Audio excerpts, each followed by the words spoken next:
ஆச்சி மசாலா. எந்த சமையலும் ருசி தேடும் ரகசியம். 20 ரூபாய். தமிழகம் வந்திருக்கிறார் மத்திய உள்துறை அமைச்சர் அமித்ஷா. சென்னையிலிருந்து உலங்கு வானூர்தி ஹெலிகாப்டரில் புறப்பட்ட அவர் டச் பேஸ் திருவண்ணாமலையில் அண்ணாமலையார் கோவிலில் சுவாமி தரிசனம் செய்கிறார். ரமணாசிரமத்திலையும் சென்று வழிபடுறார்.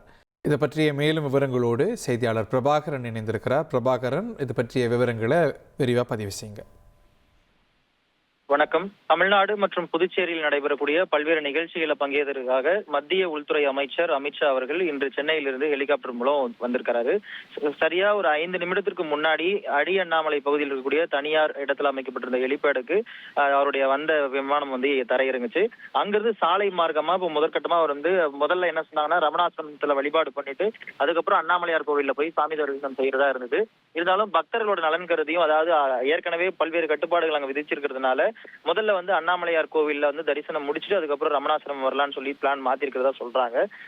மத்திய உள்துறை அமைச்சர் அமித்ஷா வருகையின் காரணமா கிரிவல பாதையில மட்டும் இல்லாம அவர் எந்த வழியில எல்லாம் பயணிக்கிறாரோ அந்த எல்லா வழிகள்லயும் பலத்த போலீஸ் பாதுகாப்பு போடப்பட்டிருக்கு. 3 அடுக்கு பாதுகாப்புல கிட்டத்தட்ட திருவண்ணாமலை காவல்துறை மட்டும் இல்லாம வேலூர் சரகத்திற்கு உட்பட்ட 1500க்கும் மேற்பட்ட போலீசார் வந்து தீவிர பாதுகாப்பு பணியில் ஈடுபட்டிருக்காங்க.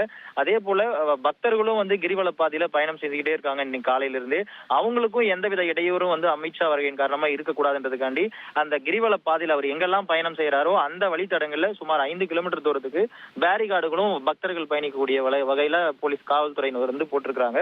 இருந்தாலும் இந்த நிகழ்ச்சிகள் எல்லாம் முடிச்சுட்டு, அதாவது ரமணாசிரமத்திலையும் அண்ணாமலையார் கோவிலையும் சாமி தரிசனம் செஞ்சு முடிச்சதுக்கு அப்புறம் இங்கிருந்து சாலை மார்க்கமாவே புதுச்சேரிக்கு வந்து மத்திய உள்துறை அமைச்சர் அமித்ஷா போறதுதான் போது நம்ம பாக்குறோம்.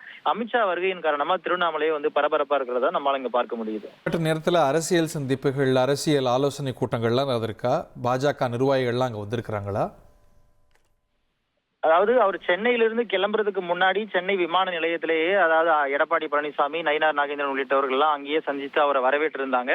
இங்க நம்ம திருவண்ணாமலைன்னு பார்க்கும்போது, அதாவது பாஜகவை சேர்ந்த நிர்வாகிகள் ஒரு சிலர் மட்டும் இங்க, அதாவது மாநில செயலாளர் கார்த்தியாயினி உள்ளிட்டவர்கள் மட்டும் இங்க வரவேற்றாங்க. மற்றபடி அரசு அலுவலர்கள் தான், மாவட்ட ஆட்சியர், எஸ்பி, ஐஜி உள்ளிட்ட அதிகாரிகள் தான் இங்க திருவண்ணாமலையில பொறுத்த வரைக்கும் வரவேற்று இருக்காங்க.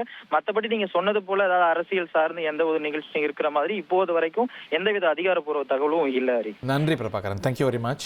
ஆச்சி மசாலா. எந்த சமையலும் ருசி தேடும் ரகசியம். 20 ரூபாய்.